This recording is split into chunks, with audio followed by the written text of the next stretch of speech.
Hello, my little strangelings, and welcome to my first foray into the Fledgling Files.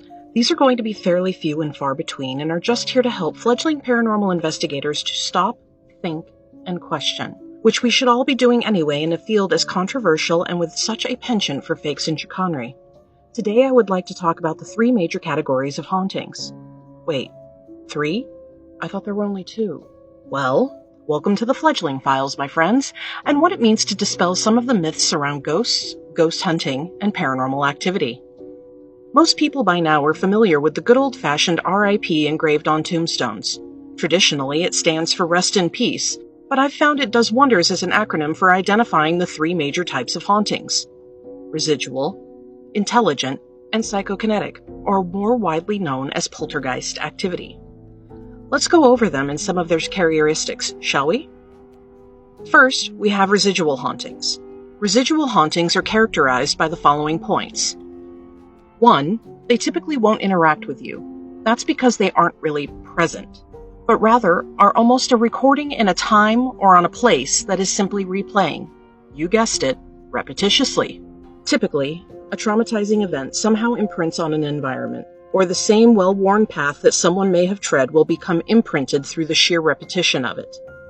Examples of these kinds of events could range from the apparition of a person walking down a hallway only to disappear through a wall without acknowledging anyone in the here and now, to echoing sounds of laughter and merriment in an otherwise silent or abandoned theater.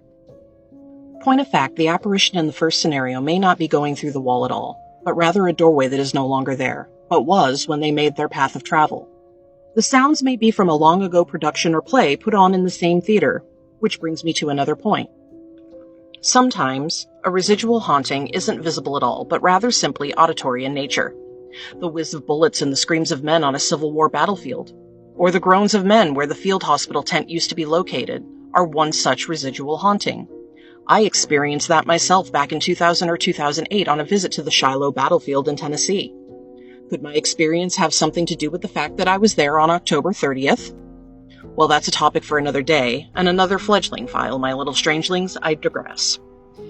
It is widely accepted that these events are somehow recorded by the environment itself, and that when conditions are met just right, those incidents replay themselves, sometimes in real time and to varying degrees. There are many theories as to why this happens, and one of the more popular is the environment is rich in quartz and or limestone, which may have something to do with it. Why is that a theory that is prevalent? Well, it all dates back to an old church, and forgive me, my little strangelings, it's been many years since I heard this tale, and I cannot remember where this church was located precisely, or even if it still exists. But the story goes that there was once an old stone church, and much like any church, its congregants gathered every Sunday to listen to the preacher or pastor give his sermon and to sing their hymns. There was nothing particularly unusual about this small church. I remember that it was built in a rural countryside and that it was made from stone blocks hewn from a nearby limestone quarry that was rich in quartz deposits and veins. But what made this church unique was its bizarre penchant that when the ambient temperature was just right, that it released the babble and overlapping sounds of those Sunday sermons and past-sung hymns within its walls. Scientists determined that it was due to the makeup of the building materials that caused the phenomenon, and it became a rather famous case study.